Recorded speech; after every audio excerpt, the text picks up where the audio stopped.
Broadcasting from the beautiful state of Maine, welcome to another episode of the Learning from Leaders podcast, the show that focuses on identifying and developing the skills and behaviors that will inspire, empower, and compel others to follow your lead.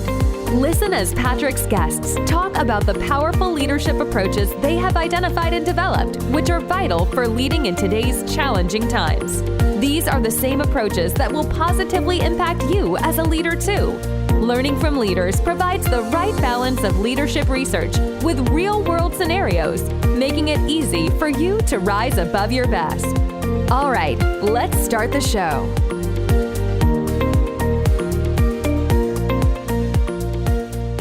Hey everybody, I'm Patrick Verno, and thank you for joining me on another episode of Learning from Leaders. Today's episode is a interview with Chris Littlefield. He was a guest several episodes ago, and his whole thing is around appreciation. And he takes what I think is just a novel approach to really the importance of recognition, appreciation, how it's defined, and really what do we do? How do we most effectively recognize or appreciate those around us? And I think in the times that we're in right now, never is it more important than right now in terms of understanding how do we do this? Because if you look at a lot of the surveys and things that are coming out, you hear so many more people talking about the importance of feeling valued. And I think appreciation plays right into that. So let's jump into it. Chris, thank you for joining me again. Episode number 2 for you. And you are the appreciation expert. And I thought, what a great time to bring you back on. With everything that's gone on, I think that's one of the things that we're really struggling with over the last 2 years is making sure that we understand how to continue to appreciate people. And I wanted to bring you back on to really get into a discussion that I think could be very valuable, not only for individual leaders, managers, but also teams. So now more than ever, people need to know they're valued and appreciated. And I think this last year has taken an emotional toll, physical toll, and mental toll on people. And as we get into this next iteration of what work might be, now more than ever, we need to be consciously building relationships and finding ways to be able to do that regardless of where people are located.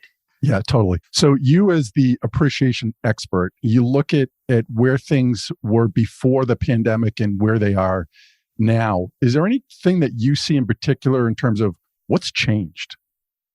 Well, I think I first want to answer what hasn't changed. And what hasn't changed is that in order to have people feel valued and appreciated, we need to make a conscious effort to build and maintain relationships with people. Appreciation is not an outcome. It's like trust. It's a status that we build and maintain with somebody with actions over time. One-off things don't do it.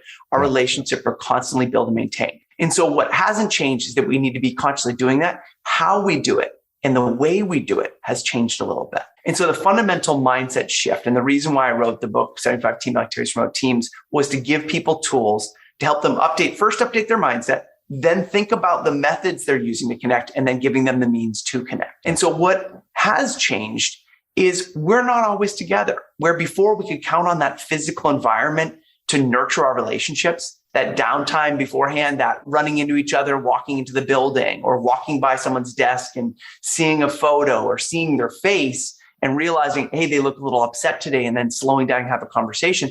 We had those physical cues and those, unintentional run-ins to build those relationships, where now we don't have that necessarily, unless we do go into the office. And even when we're there, people are behind masks or behind plexiglass or whatever it is. Yeah. So we need to build that time into our existing meetings. And asking people, the time where we can ask people to come in for a virtual happy hour, that's over. People are done with extra time online. I don't know about you, but the last thing I want to do after a day of meetings is to have another one online where we continue awkward conversation. Yeah. So now leaders need to consciously build it into that existing time that's there. We don't want to ask people to come to some other hour and a half thing after work, after they've already spent 8 hours. So we want to build it in. And so in the book, one of the things I share is the 1-6 rule. And this should, by the way, we should be doing this in person anyway. But the 1-6 rule is that for every hour of meeting time, 1/6 of it or 10 minutes should be used for relationship building. For every 2 hours, 20 minutes, 3 hours, nobody should have a 3-hour meeting that's inhumane. So we shouldn't even do that, right? So, but for every 10 minutes, and that may be just getting on the call and just saying, hey, what's something that made you smile recently? Or, how was your weekend? But making that time for connection and going beyond just asking the ceremonial, how are you doing today? Because people realize that when leaders ask that question, rarely do they really want to hear the answer.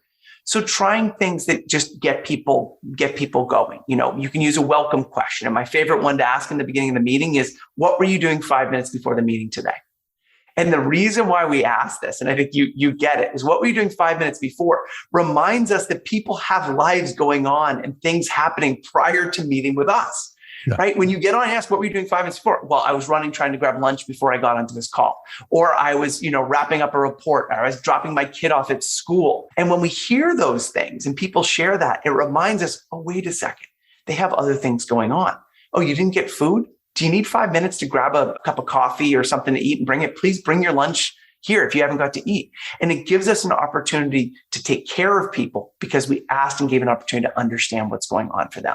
That is such a great opportunity. I love that 1 to 6 rule. I'm actually going to try and implement that where I can, because I think that is so powerful. Now, one of the things that I've heard in regards to some of the organizations that I've worked with, that on the healthcare side, they haven't really had the same remote, right? You've got to be there. There's no, I'm not showing up. We're going to do telemedicine for COVID and all these other things. They have to be there.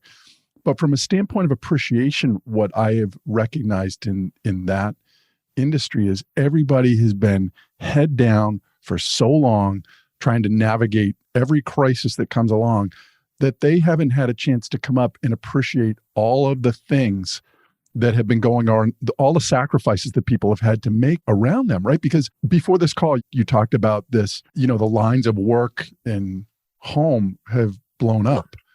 And I would agree. I think they just don't exist anymore. And the same thing, even though hospitals are not remote, there's still no disconnect. They're just always on.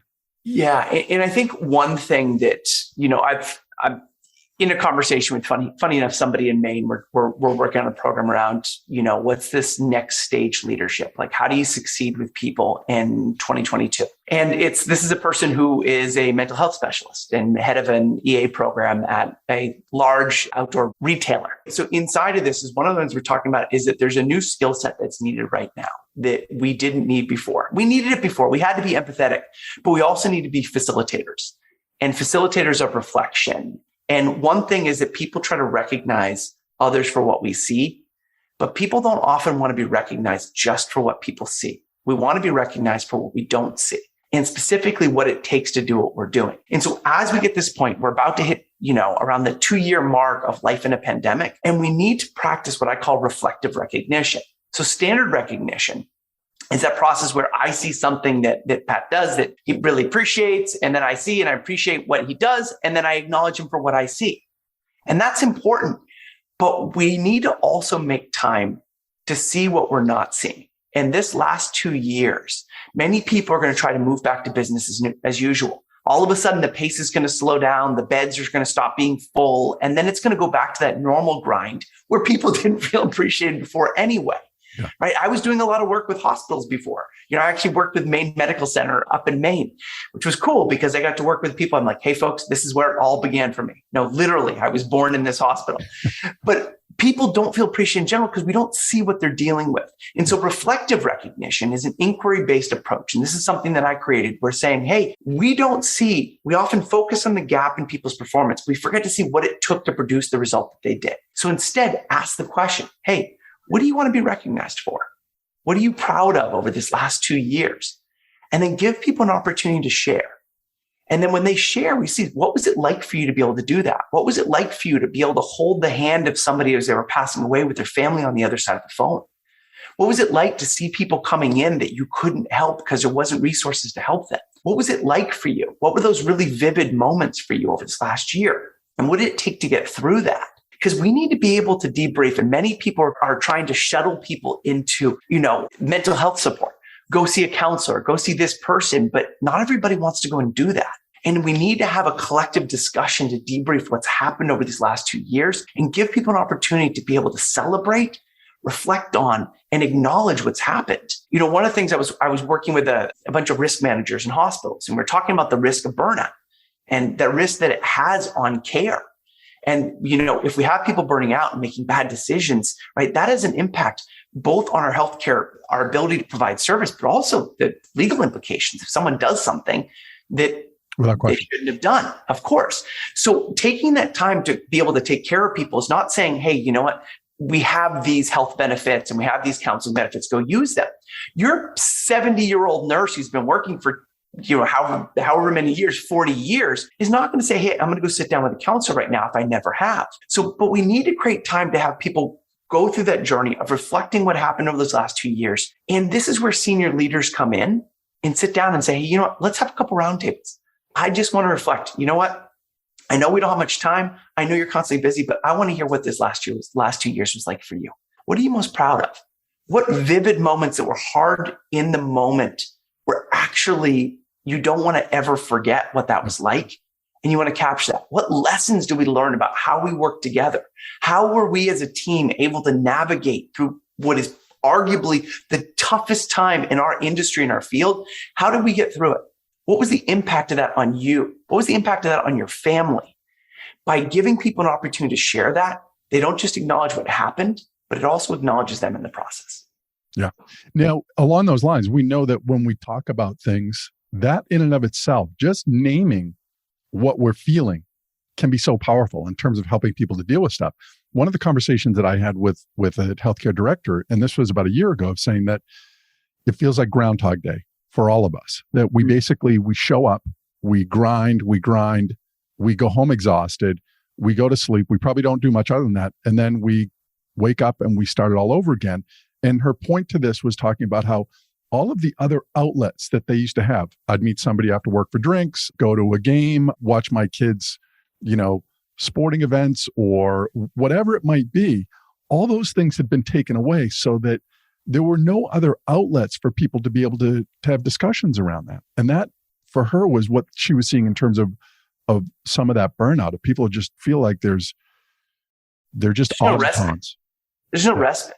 Right. There's no break. And I think there's also an element of, it's really important to understand the progress we've made, not to ignore the difficulty of what's going on, but to also realize we are not in the same point we were back in 2020. Yeah.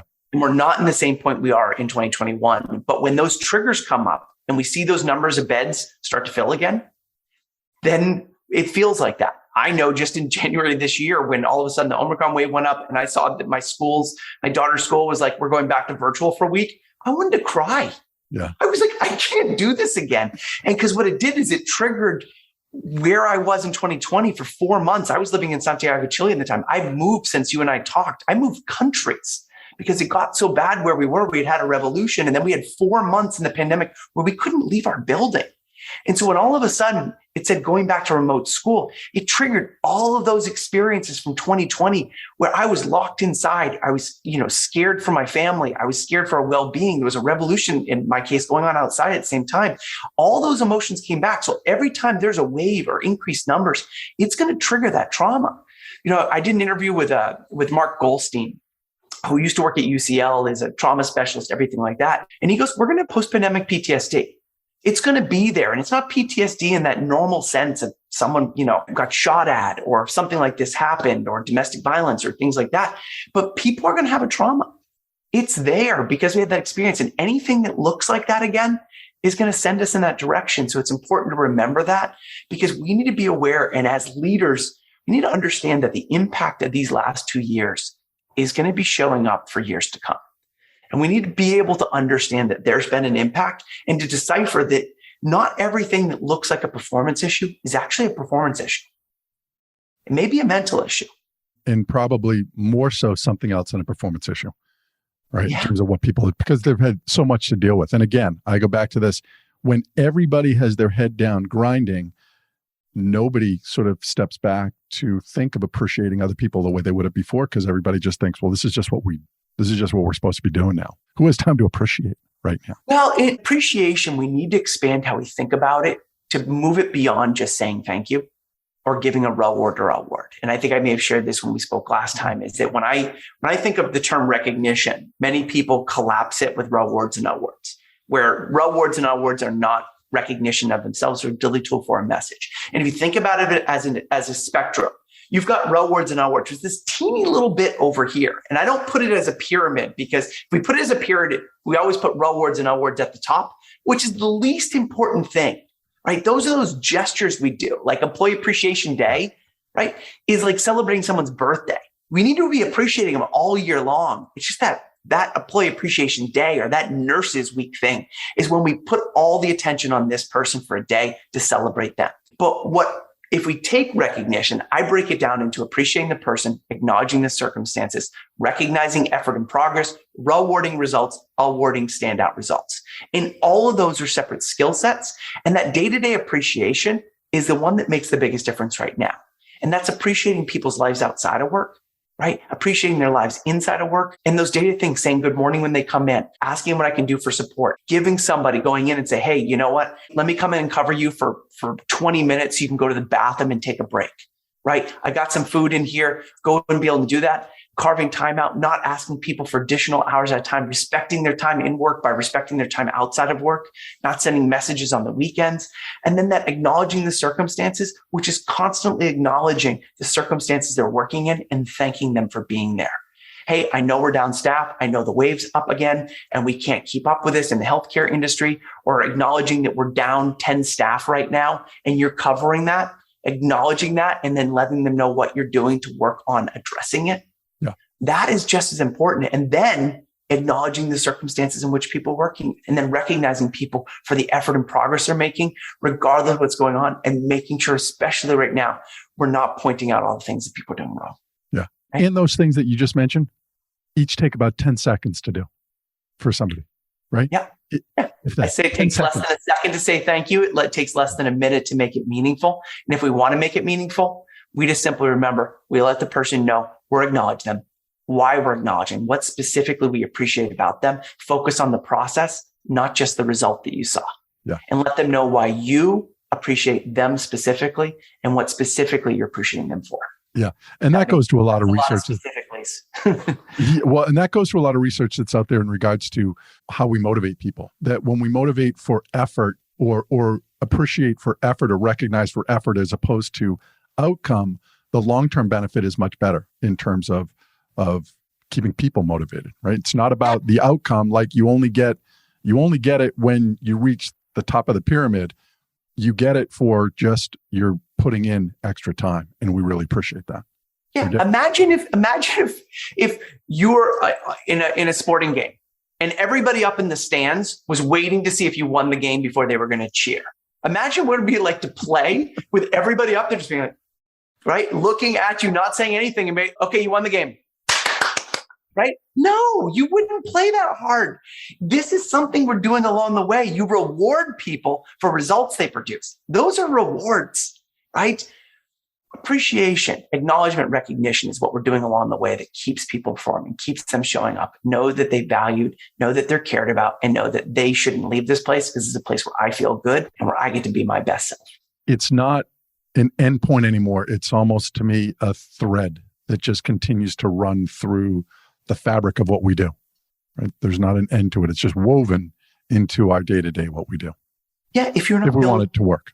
Yeah, if you're not building your relationship with a person, it's breaking down, whether that's at home or at work, right? It's like, I think Chester Elton, if you ever read any of his book, The Carrot Principle, I think he's got an absolute phenomenal line. He's like, imagine if you got married and you just said, I love you on your wedding day. Okay, I'm done. No, you wouldn't still be married. It doesn't work. It's that constant actions over time to signal to people that we care. It's making sure that the equation is not just me asking for things all the time, but me showing that I care about the person and that I value you more than just what I need from you. Yeah. So along those lines, I want to shift gears for a minute and talk about caring about people's time. When you are remote and you're running meetings, I think it's even more important right now to tighten things up so that people don't want to be on meetings a lot. And especially, I don't want to be on a meeting that you told me is going to be 30 minutes long and we're 38 minutes and we're still going on because there was no real agenda or structure around this. What are your thoughts on that? Well, I think one is that we need to be more conscious about it. Right? We need to understand that just because I'm enjoying the meeting doesn't mean the other person is, and doesn't mean they have something else that's going on afterwards. Right? And this is a mistake that so many leaders make. And I just had this conversation with somebody yesterday. It was like, this boss that I was coaching, and this was a woman in the Philippines. She goes, he was having everybody on his team work over the weekend because he enjoyed working over the weekend. not realizing that everyone else felt like they had to be there too because it was the boss. And he was making people work 7 days a week and everyone was burning out on his team, but nobody was speaking up because he thought everybody was loving it. We're having great meetings. And that's where we have to be aware of, okay, what are people's boundaries? We need to ask what's working for you, what's not working for you. And we spend so much time talking about work that we forget to talk about how we're working together. And specifically, as we transition from one iteration of work to another, is to be able to have those conversations. Hey, what's working about how we're working? What boundaries do you want to keep? And one of the tools that I sent out in my newsletter is an understanding each other's boats activity, which is having people to check in right now, reflect over the past year, what really worked, what hasn't been working, what do you need for support? What are your conflicting responsibilities right now outside of work and inside of work so we can understand that? And then talking about, hey, what really worked over this last year as a team? And what do we want to do next year? What don't we want to do next year? Right. And having those conversations, and it can be simple as, hey, what's one thing that you really loved that we did last year to one thing that you would really hope we don't continue this year? Yeah. Just to start the dialogue. But I think for leaders, making sure you use that 1-6 rule and make sure that you always make time for connection before content and always make time for gratitude before goodbye, before you leave. Right. And that can be 5 minutes on either end of your meeting, but just doing little things. And when it comes to doing it, try welcome questions. Do pulse check questions when you get in your meetings. And when people are in there, don't expect them to say everything out loud. So have them open up the chat. If you've got 4 or 5 people on your team, say on a scale of 1 to 10, what's your energy level today? Put it into the chat. Or, how are you feeling about your ability to keep up with everything at work and home? On a scale of 1 to 10, put it in the chat. Because once people put a number in, we can then have them explain out, hey, why did you pick the number you did? Is there anything you or the team could do to be able to bring that number up? Right? But just simple things to be able to understand where we're at and realize that appreciation right now, one of the best ways to appreciate people is flexibility and understanding. Love it. Great stuff. As I look at our conversation so far, to me, the theme as well, even though it's around appreciation, recognition, different approaches to that, is listening. Is, I think, heightening how we listen is something that's got to be strengthened. Because to me, I can ask the question, but if I'm not really curious about understanding how I make this better and what really has impacted you, it falls on deaf ears, right? We demotivate people even more. And when do you feel most valued? Right? Think about it when someone's asking your expertise or they're really listening to you and the conversation might feel, God, I feel amazing right now, right? It's the simplest things to ask a question and just listen and then share back that you value what the person shared. It's the easiest way. And people forget that feedback is one of the best ways, not negative feedback, critical feedback all the time, but that feed forward that we're giving to people is one of the best ways to acknowledge our staff. Many people are like, I know one person who just left because they hadn't had performance review in 3 years. Like, I want to know how I'm doing and how I can improve. And people skip that process. They forget that many people are like, I want to talk about my future here. I want to talk about my career. That's one of the best ways to acknowledge people, is to show that you care about them. It's not just saying good job. People don't need to hear good job most of the time. They need to know they're doing a good job, but they don't want to hear good job and platitudes. They want to know that you value them, and showing that you value them is valuing their career. Having stay conversations right now. And I outline how to do that in the book, right? How to have a stay conversation, how to check in and talk about your performance and what's working. What do you care about? What are your career goals? Like, that's what establishes the future that's going to keep the person in your company, because they realize there is a path forward for them and they're going to grow. If you want to have people feel appreciated, it's not just about compliments.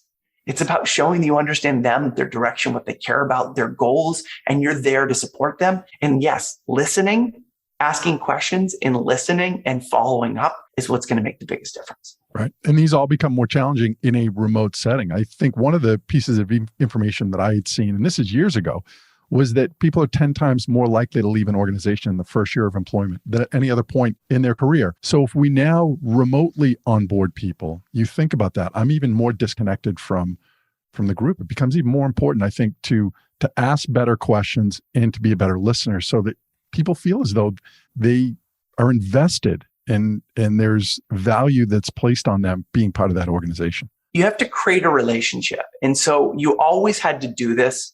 So onboarding, I would argue the only thing that changed was the location, but the intention needs to be the same.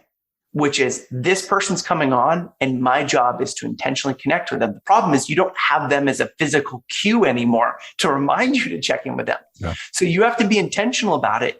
I was working, now I'm back in the US, but I spent a decade living abroad.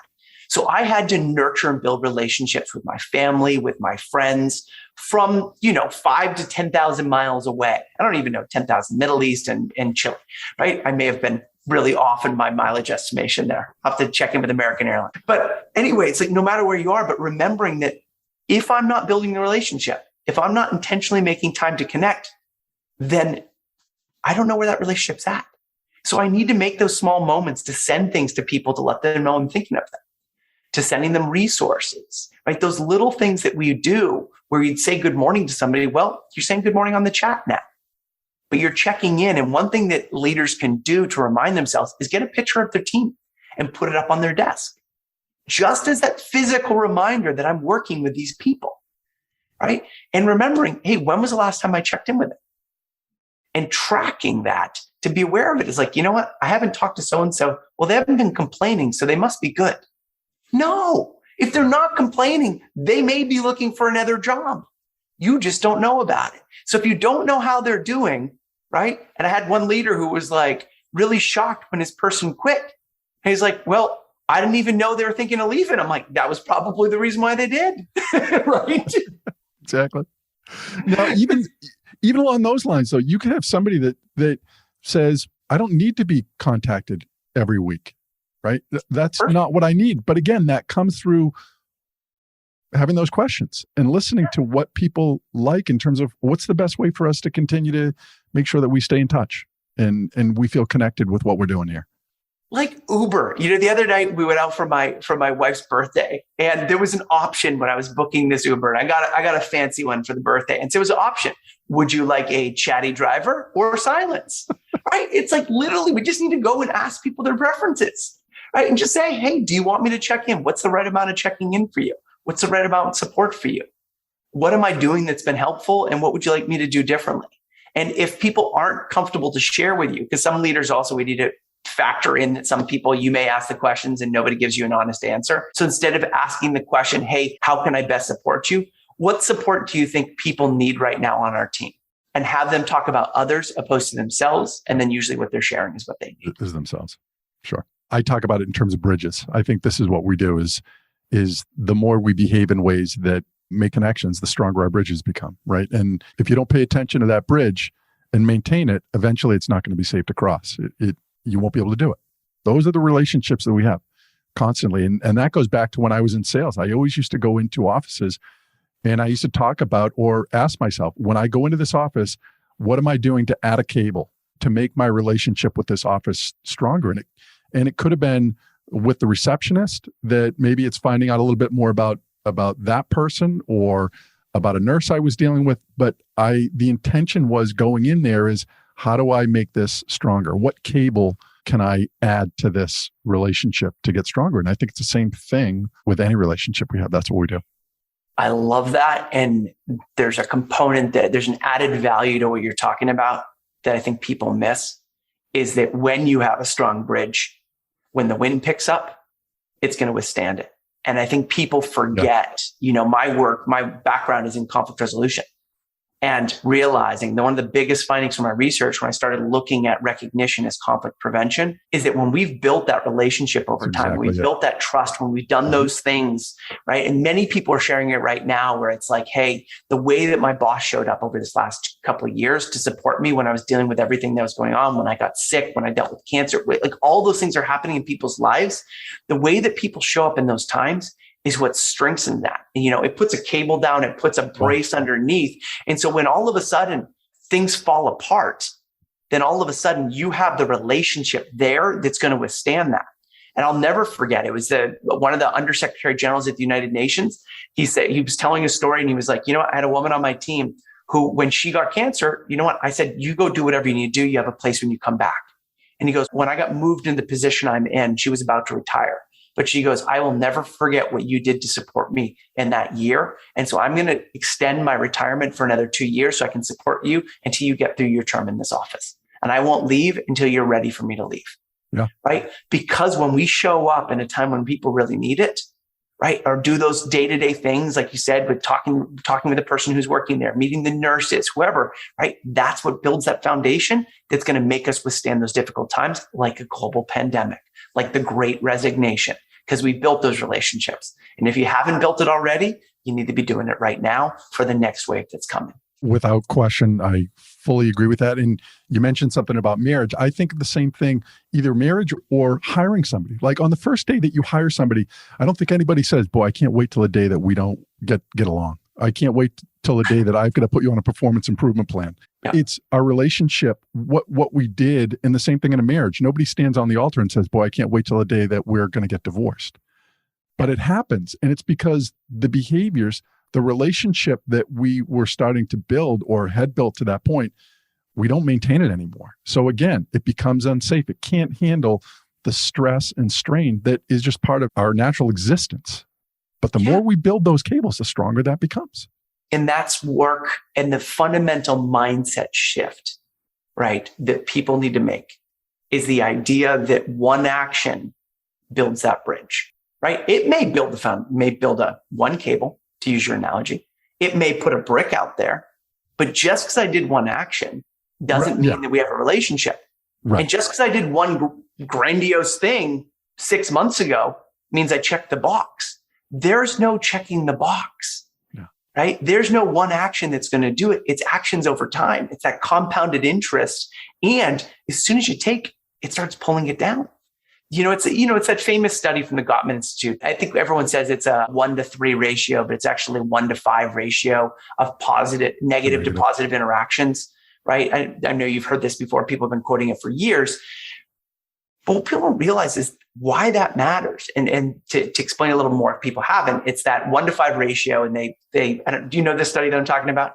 I know the study. So the study was basically they filmed couples for 15 minutes in the first year of their marriage. Right, talking about a difficult subject. And that's the part that often gets left out. And they coded the 15-minute video to positive to negative interactions. And they were able to predict with like 92% accuracy whether the couples would be married in 5 years. And it just came down to how they communicated around a difficult subject, right? Was it more positive or more negative? And when it was 5 for every negative, 5 positive, then the couple stayed together. And if it was below that, then they got divorced. And after it went over 13 positive to 1 negative, because if you're up in the clouds anyway, then you're not having real conversation, they also got divorced. But that same thing applies in the workplace. If we're thinking about, if I was to rate my communication on positive to negative with each one of my team members right now, what number would I have? If I was to do it with my spouse right now, what number would I have? And my wife and I actually went through a rough spot when we were both unemployed in Boston during the 2008. We put 2 jars up because we realized we were more on the negative. We're like, at the end of the day, we'd be like putting, beans into the jar. And it was like, I love you. You're beautiful. Right. Because it was like, I need to up the numbers. But to consciously think about our relationships and where do we stand and what can I do today to be able to do that? If I'm just asking for things or just giving feedback, then you know what? It's coming on the negative. Yeah. And so the negative is going to go up. So I need to counterbalance that by, how are you doing today? How are the kids? And not just doing inauthentic reaching out, but just, I was just going to say that, but just checking in and pausing. And when you think you don't have time to do it, you don't have time not to do it. Because if you don't do it, you're going to be spending time replacing that person or dealing with it even worse, a disengaged employee who's not leaving. Yeah. So along the lines of your book, I think there are so many valuable pearls in there and exercises. I can't wait. I'm actually going to read through the whole thing. I know that there's more that I can pull out of that. What's the best way for people to reach out to you to get a hold of this book? You can find it on my website at beyondthankyou.com/book. You can get it on Amazon. If you go to the website, you can also download a assessment that's in the book right there. So if you want to check that out, and it's one to check on how are you doing at building, maintaining relationships on your team, you can find that there, but beyondthankyou.com/book. And then also I have a newsletter, The Nudge, where I send out tools and reminders every 2 weeks. And then of course, connect to me on LinkedIn, Christopher Littlefield. Awesome. And I'll have both of those in the show notes. Chris, as always, great conversation. Love this. I think this is more valuable now, more needed now than it was even 2 years ago, obviously. And I'm excited, actually. I think there's a lot of opportunity for what's to come. I do think that this is going to shift things. And if we look at it that way, as opposed to a crisis, I think there's a lot that we're going to be able to grow from here. So thanks for your input on this. You're welcome. We have a huge opportunity right now. And I think that's what's amazing is people can connect from anywhere, and we have the ability to be in people's lives, in their worlds, and let's take advantage of it and use this. Yeah. Awesome. Best of luck to you. Great joining you. Sweet. Thanks so much for listening to this episode of the Learning from Leaders podcast. If you've enjoyed the show, please feel free to rate, review, and subscribe on your preferred podcast listening platform. We really appreciate that effort. Until next time, keep rising above your best as a leader.